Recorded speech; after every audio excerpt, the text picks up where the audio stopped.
Hi hello friends, welcome to CET fighters YouTube channel. ನೀವೇನಾದರೂ ಇದೇ ಮೊದಲ ಬಾರಿಗೆ ನಮ್ಮ ಚಾನಲನ್ನು ನೋಡ್ತಾ ಇದ್ದರೆ ಆದಷ್ಟು ಚಾನಲ್ಗೆ ಸಬ್ಸ್ಕ್ರೈಬ್ ಮಾಡಿಕೊಂಡು ಪಕ್ಕದಲ್ಲಿರುವಂಥ ಬೆಲ್ ಐಕಾನ್ನ ಆಲ್ ಅಂತ ಹೊತ್ಕೊಳ್ಳಿ. ಬನ್ನಿ ಸ್ನೇಹಿತರದಾಗ KEB ಇಲಾಖೆಯಲ್ಲಿ ಖಾಲಿರುವಂಥ ವಿವಿಧ ಹುದ್ದೆಗಳಿಗೆ ಅಧಿಸೂಚನೆ ಹೊರಡಿಸಲಾಗಿರುತ್ತೆ. ವಿಡಿಯೋದಲ್ಲಿ ಕಂಪ್ಲೀಟಾಗಿ ನೋಟಿಫಿಕೇಷನ್ನ ಮುಖಾಂತರ ಮಾಹಿತಿಯನ್ನು ತಿಳಿಸ್ಕೊಡ್ತೀನಿ. ವಿಡಿಯೋನ ಸ್ಕಿಪ್ ಮಾಡದೆ ಕೊನೆವರೆಗೂ ನೋಡಿ.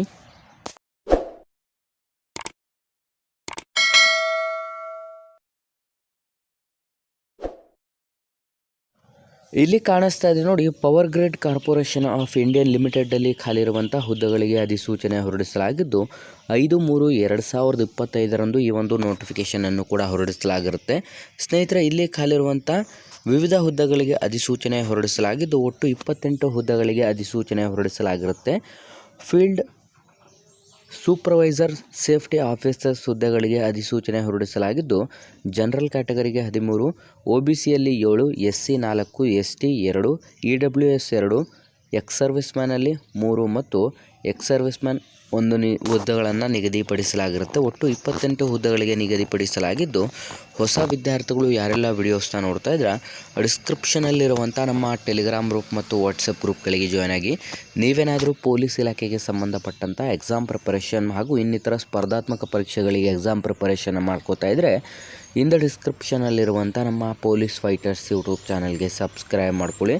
ಸ್ನೇಹಿತರೆ, ಈ ಒಂದು ಹುದ್ದೆಗಳಿಗೆ ಆಯ್ಕೆಯಾದಂಥ ಅಭ್ಯರ್ಥಿಗಳಿಗೆ 23,000 ರೂಪಾಯಿಂದ 1,05,000 ರೂಪಾಯಿ ಪ್ರತಿ ತಿಂಗಳ ಒಂದು ಮಾಸಿಕ ವೇತನವನ್ನು ನಿಗದಿಪಡಿಸಲಾಗಿದ್ದು ನಿಮ್ಮ ಒಂದು ಎಜುಕೇಷನ್ ಕ್ವಾಲಿಫಿಕೇಷನನ್ನು ನಾವು ನೋಡ್ತಾ ಹೋಗೋದಾದರೆ ವಿದ್ಯಾರ್ಥಿಗಳು ಕಂಪ್ಲೀಟಾಗಿ BE, BTech ಅಥವಾ MTech ಅಥವಾ ಇನ್ನಿತರ ಪದವಿಯನ್ನು ಹೊಂದಿರುವಂಥ ಅಭ್ಯರ್ಥಿಗಳಿಂದ ಅರ್ಜಿಗಳನ್ನು ಆಹ್ವಾನಿಸಲಾಗಿದ್ದು ಈ ಒಂದು ಅಧಿಸೂಚನೆಗೆ ಆಯ್ಕೆಯಾದಂಥ ಅಭ್ಯರ್ಥಿಗಳಿಗೆ ಸಂಪೂರ್ಣ ನಮ್ಮ ಕರ್ನಾಟಕದಾದ್ಯಂತ ನೇಮಕಾತಿಯನ್ನು ಮಾಡಿಕೊಳ್ಳಲಾಗುತ್ತದೆ.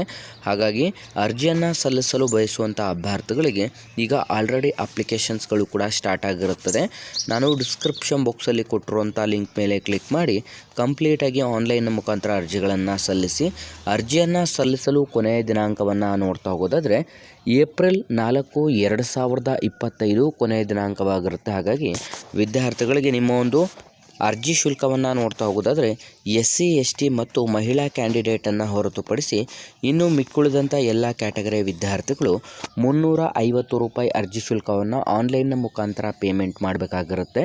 ನಿಮ್ಮ ಒಂದು ಆಯ್ಕೆ ಪ್ರಕ್ರಿಯೆಯನ್ನು ನೋಡ್ತಾ ಹೋಗೋದಾದರೆ ಕಂಪ್ಲೀಟಾಗಿ ನಿಮಗೆ ಮೊದಲನೇದಾಗಿ ಮೆರಿಟ್ ಪಟ್ಟಿಯನ್ನು ತಯಾರಿಸಿ ಆಯ್ಕೆ ಮಾಡಿ ನಂತರ ಮೆರಿಟ್ ಪಟ್ಟಿಯಲ್ಲಿ ಆಯ್ಕೆಯಾದಂಥ ಅಭ್ಯರ್ಥಿಗಳಿಗೆ ನಿಮಗೆ ಕಂಪ್ಲೀಟಾಗಿ ಆಪ್ಟಿಟ್ಯೂಡ್ ಟೆಸ್ಟ್ ಮತ್ತು ಸ್ಪರ್ಧಾತ್ಮಕ ಪರೀಕ್ಷೆಗಳನ್ನು ನಡೆಸಿ ಈ ಒಂದು ಅಧಿಸೂಚನೆಗಳಿಗೆ ಆಯ್ಕೆ ಮಾಡಿಕೊಳ್ಳಲಾಗುತ್ತದೆ. ಹಾಗಾಗಿ ಯಾವುದೆಲ್ಲ ವಿದ್ಯಾರ್ಥಿಗಳು ವಿಡಿಯೋಸ್ನ ನೋಡ್ತಾ ಇದ್ರೆ ಕಂಪ್ಲೀಟಾಗಿ ಈ ಒಂದು ಅಧಿಸೂಚನೆಗೆ ಹಿಂದೆ ಅರ್ಜಿಗಳನ್ನು ಸಲ್ಲಿಸಿ ಹಾಗೂ ಹೆಚ್ಚಿನ ಉದ್ಯೋಗ ಮಾಹಿತಿಗಳಿಗಾಗಿ ಈ ಒಂದು ವಿಡಿಯೋನ ಲೈಕ್ ಮಾಡಿ ಮತ್ತು ನಿಮ್ಮ ಎಲ್ಲ ಸ್ನೇಹಿತರೊಂದಿಗೆ ಶೇರ್ ಮಾಡೋದ್ರ ಮೂಲಕ ಹಿಂದೆ ನಮ್ಮ ಚಾನಲ್ಗೆ ಸಬ್ಸ್ಕ್ರೈಬ್ ಮಾಡ್ಕೊಳ್ಳಿ ಅಂತ ತಿಳಿಸ್ತಾ ಇದ್ದೀವಿ ಸ್ನೇಹಿತರೆ.